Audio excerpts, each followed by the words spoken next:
Hello, and welcome to another episode of The Inner Journey.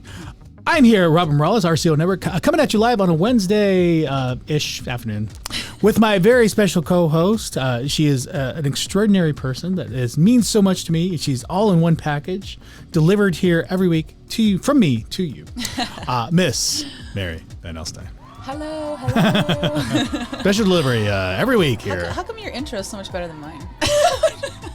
I practice more? I don't know. Well, I'm just talking about that debacle last week. Oh, I like that though. That was a very unique intro. It was. Yeah, you can hire me at for all your intro needs. She has a good voice. Do you want to do a reading, Miss? Oh, not right now. I'm not prepared. I have a little bit of. I have some sinus drainage from. We like your sinus drainage. Excuse number 1, 2, or 3. Which one do you want? I'll take the third one. I'm practicing. I'm doing some home practice reading. So. But we're here every week talking about emotions to really take control over and understand a little bit better of how we are as humans and how we interact, but really come to peace and have a better life at the end of the day. You know, we get so caught up in our day-to-day nuances, kids, work, family, so many things that come across. So we don't give ourselves enough time, and there are certain philosophies that I carry that I know Mary carries. And there's certain, credences and things that we've decided on that we kind of latch on to. And we want to share with you. Because I think really philosophy internally for me is really my mission statement. Yeah. And so I'm here to share my mission with you, and part of doing all this stuff is part of that mission. Exactly. Yeah. Well, do you have a philosophy, Miss? My philosophy, my mission, my little life mission. What is your thing? It's very simple. I like simple. And it really plays a big role in my life. But I had decided that I basically am love, and I will spread love and light throughout the world in my every interaction. And that is how I live my life. Like that I think about every single day.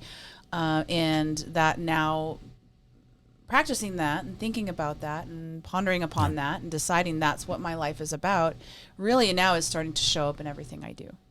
And I think it's really important to have that kind of, your life philosophy, your life mission statement. Like, what are you here for? Yeah, there's such a balance. And so much of my philosophy, and the reason we're sharing philosophy is really so that you kind of start on that pathward to decide what your philosophy, what your mission, what your vision statements are. We talk about this in business all the time where we have to decide on our mission. What is our mission for the company? But very, very little do we decide on what our mission is personally in our life. Yeah. We get caught up in the culture of like, you have to get married, you have to find the right person, have to buy the right house, get the right car, find the right career. So many pressures, and we really don't understand why, or figure out why. Yeah, and it's interesting that when you were saying that, I was thinking about how like those are all things you want in life. Those are all doing things. Yeah. And then when you think about this personal mission statement, it's like, what do I stand for? Yeah. What do I want to be? It's this be versus do. And I think one of the things I strive for in my own personal philosophy is to become a being, not a human being, and not a human doing. And if you think about the mission statement, why companies write those and why they're so powerful, everything that company does, every decision that it makes is based on that foundation of this mission statement, right? It's what they stand for. It's what they are. It's what that's at their core. So if we think about that and we look at ourselves and go, okay, what is it that I stand for? What is it that I want everything in my life to kind of be sprinkled with this, right?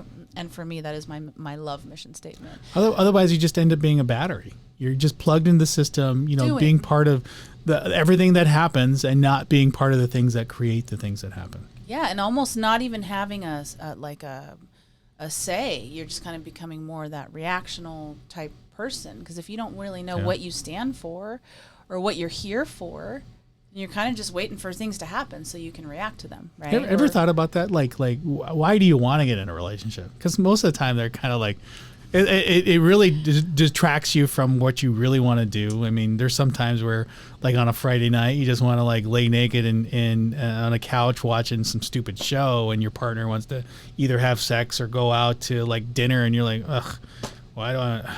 Okay, you know, it's like you get into relationships, it's like, and you don't even really know why. There's a part of you that feels like you don't want to be alone and kind of need somebody around, but you really don't know why. We just kind of do because that's what we've been told to do, right? Yeah, I mean, sometimes, and I think that when we grow and we mature and we learn, we can end up getting into them for the right reasons. Because I think ultimately, relationship, whether it's romantic or having children or friendships, are our like biggest opportunities for spiritual growth and emotional growth in our life. Right? But do you think you can grow if somebody doesn't grow with you? If they're like... Absolutely. If someone doesn't grow with you and they go the opposite direction, they become a complete asshole and abuser, that's where I've grown the most in my life, right? You know, every opportunity and every interaction with another person is an opportunity to learn and grow and to evolve. And that's another part of my philosophy, is to see the world that way. Do you think it works if somebody doesn't want to grow with you? Like if they're just constantly in that state of like, oh, well, you know, we got married and, you know, you need to make dinner. I'll bring home the bacon and you just cook it. The you know, that kind work, of stuff. It can be, it's a loose term, right? It could work. Is it going to work for me based off of my philosophy? No, right? Yeah. Is it going to work for you? If you have no philosophy and you don't know if you should stay or go, and you don't know that growth, for me, like my own personal, what do you call it? Minimums, I guess, like my list of like this is what needs to be in place in order to be in a relationship with me. Yep. And on that is growth, the willingness to grow. I don't care how you're growing, but the willingness to grow. And if that's not there, then I know that I've laid this out. Like this is my no shit, no kidding, bare minimums. Like these are the foundational things that you need in order to be in a relationship with me. I don't lay it out like that because that would be really unattractive. But in my own mind, I know for myself that if things aren't in alignment there, then it's done. Yeah, I'm constantly trying to find this balance between like being emotional about things, because love is pure emotion. You know, there's no sense of like a consistency unless that mad drive that people seek out, that like wanted that crazy sexual, that the pure passionate love, you know, is not very stable. And absolutely not. And I don't think that that's love. I think that's lust, and I think that that's the initial. It's the initial honeymoon phase. Yeah, it's but we die for that though. We want that. We complain in relationships when we don't have that after a while. Yeah. You know. Yeah, and well, I do think that love is not really purely emotional in my own philosophy. Yeah. Love is an action, right? It's a decision. Yeah. And I feel like we can choose to create that excitement if we are aware that that's what we want. Like we are responsible for creating that. There's several different ways that you can bring that back, but you have to kind of be willing to do the work. And to me, love is an action. Love is a decision to show up and put in the work day after day after day. Yeah. Especially after that honeymoon stuff is over, you know, because that's when love, I believe, starts. Well, because again, that's something that I think a lot of people complain about in their relationships. That passionate, that like I guess it's purely sexual, but that passionate love, you know, which we miss and we desire. The desire is no longer there. But then there's that side of love that's very stable, very certain, where, you know, having a cooked meal or having somebody like remember it's our birthday, or just even like somebody being there when we're sick. That is a very secure love that's not very passionate. But yet, you know, we tend to focus in on like the stuff we don't have. So like when we have this mad, crazy, passionate love fest of sexual energized love, we miss the like certainty of like coming home and being there. Like I've been in relationships where the girl was just crazy passionate, but just never would never call back or never even like, oh, you're sick. Oh, I'm gonna stay away from me. Like, I mean, I'm sick. Just, you know, come over and do something like to make me feel better a little bit. So you miss that. So it's like, I guess all what it comes down to is my philosophy of trying to find balance between those two aspects, the certainty and variety. So Tony Robbins talks about certainty and variety, like finding that balance between the both. You know, once you have one, you kind of desire and miss the other. Whether it's certain, Yeah. you kind of miss the variety. And if it's like crazy mad, you kind of miss the certainty about it. But you need both. But you need both. Yeah.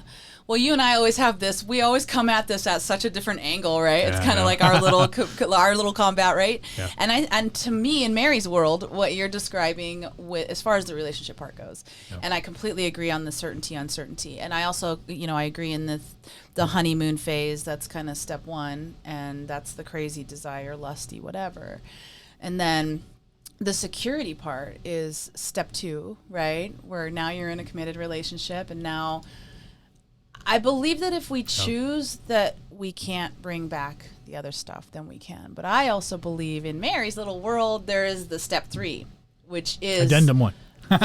no, now we're going on to steps.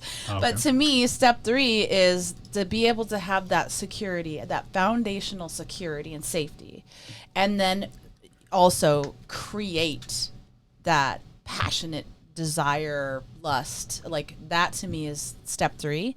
And I'm learning to bring that to the world in my teachings. So stay tuned.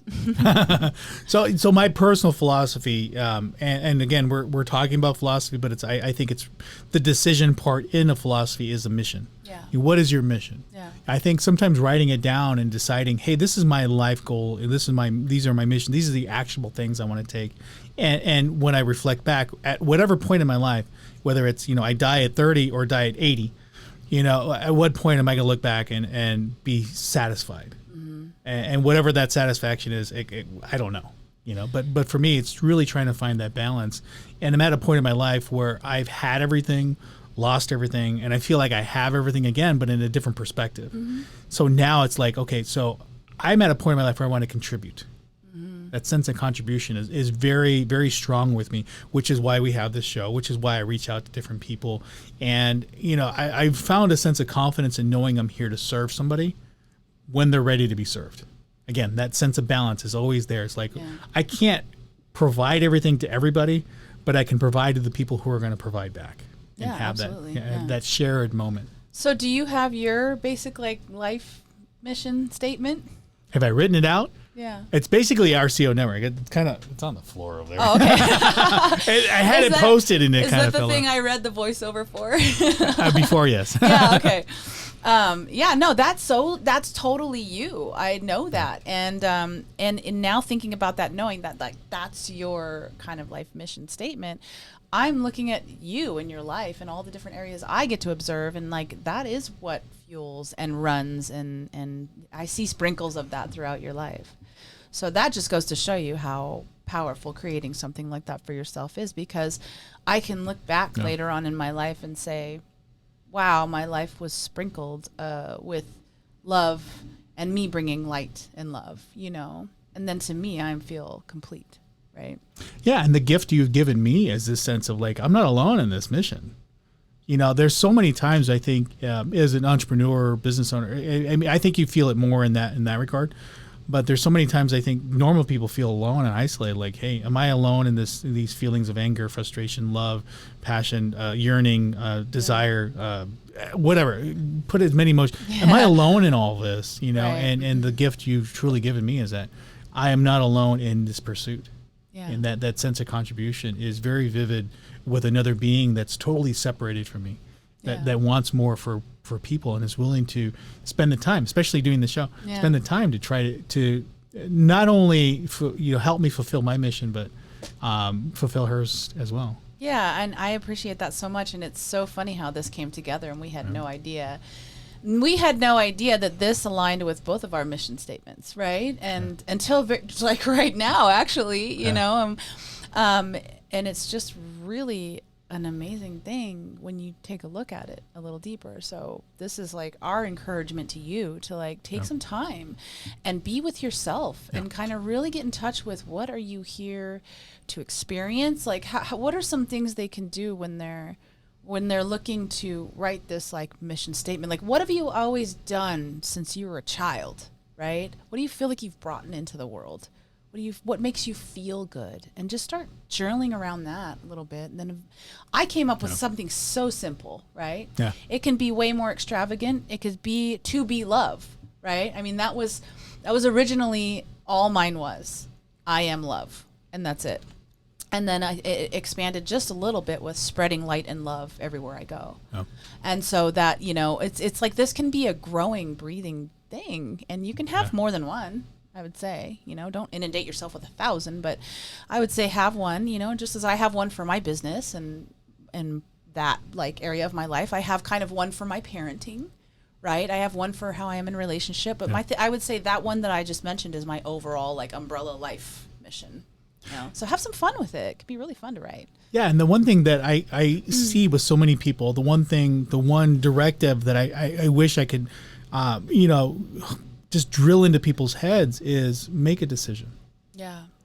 Honestly, at the end of the day, your stress, your frustration, all ties back to the lack of making a decision. Yeah. You usually, because you're worried about somebody's feelings, it's like, hey, I'm deciding that I'm not going to worry anymore, or I'm deciding I'm going to actually fucking do something about it. Yeah. Make a decision. But the second part of that is to stick to that decision. Don't waver from it. Yeah. And I've explained this to a recent friend of mine who's like back and forth in her relationship. And I told her, I'm like, it's because you're 1 foot out the door and you're 1 foot in. There's certain aspects that you appreciate about him, that, he cooks dinner and he's there for you. And it's kind of nice to go home and there's somebody there that is going to, at the end of the day, protect you. But you're not in the relationship. Mm-hmm. And so you're battling this thing within yourself. Like you're 1 foot in, 1 foot out. It's like a torment. Yeah. Yeah. And if you decide, hey, I'm going to stay here, I'm going to work this out, you'll start taking those actions to stay with that person and understand that they're probably not going to change unless they want to. But, you haven't decided whether or not you're going to come or leave. Yeah. Or stay or leave. And so if it's leave, you have to accept that. You can't go back, know. And I've actually done that in a past relationship too. And my God, she, I would tell you your name. I'll tell you off the, but she did. She pulled all the stops. I mean, like women are highly sexualized when they want something. Then it was like, as a guy, it's hard to like, okay, no more sex. No more. Women no use more, it as a tool, as a weapon quite often. And I think that's a tragic thing, but yeah, I agree. But it took so much energy to stick to my decision, and I decided she wasn't worth my life goals. She wasn't on the same trajectory. She kind of wanted me to do everything for her, and not participate in this learning process with me. Mm-hmm. And that's the thing that was really more of it, because quite honestly, the physical part was great. I enjoyed it. I mean, there was no complaints there. But again, because I had this mission, I had a bigger thing in play. It did not fulfill that, and that was the hardest decision to make emotionally. Spiritually, I believe she was there for that reason, to kind of prove to me that I could do it. Yeah. Physically, it was completely hard, but again, I stuck to that decision. Yeah. So that's the one thing I would recommend, is people stick to a decision. Absolutely. I love that, because indecision brings lack of clarity, brings confusion, brings you stay where you are, right? And I just thought of the word standards that I was like grasping for earlier, my list of standards that I have. Standards? My standards list for, well, a lot of times we don't, right? I didn't used to. It was whatever I could get until I started respecting myself, which brings me to like one of my self-philosophies, and one of my, the things that I'm journeying on in this life is that path of self-love. Yeah. True self-love. And so that for me, always be willing to be a student in learning is like, that's one of my top philosophies too, but really to get curious about self-love. What does that mean? Because if we're loving ourselves internally, then we're going to turn around and love externally. And then, slowly, one by one, person by person, we're spreading peace and love in the world. Maybe there's no more wars. Who knows? Like maybe I'm bringing world peace with this, but this journey of self-love for me is like very, very much top of the list. Well, and I agree with that, and I think some people would take it as being selfish, like, how could you just love you? Yeah. Well, part of it too is unfortunately, part of it too is going back to those standards, right? There are certain things that you have to abide by. Mm-hmm. I mean, you're not going to be with an abusive person, right? And you've left that situation Ever before. Again. There are certain things that you cannot waver from, but then there's certain things that are flexible too. But yeah. At the end of the day, I think, again, self-love is very important.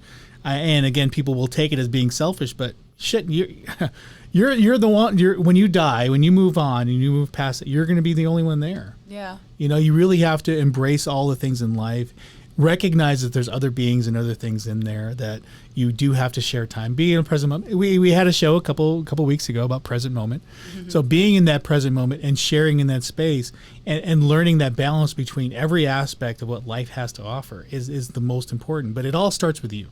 It really does. And what I think the twisted view on this is it's not selfish. It's that you can give more and be more for other people when you've taken care of you first. Yeah. Right? That's the bottom line of it. Absolutely. So what have we learned today, Miss Mary? We've learned a lot about Robert and Mary and our little life philosophies. But I think that, you know, just to sum it up, like, figure out what you stand for and capture that, right? And just see the things that will start changing in your life. And by God, make a fucking decision. I mean, just stick with it. You know, again, do not waver from that decision. If that decision is to be with somebody, to marry them, to have 2 kids, and have a car, stick with that decision. Don't waver on that. Yeah. But if there's some flexibility there, absolutely. Understand what those decisions are and stick with them. That's mine. Yes. And always be a student. Always learn. And join us every week. Every week here on The Inner Journey, learning about emotions and how we can help you help each other. So I want to thank you, Miss Mary. Again, thank you. Gracious. I am completely happy and satisfied that I got to meet you and be part of your journey just as much as you're part of mine. Forever grateful. Absolutely. Until next week. We'll see you guys.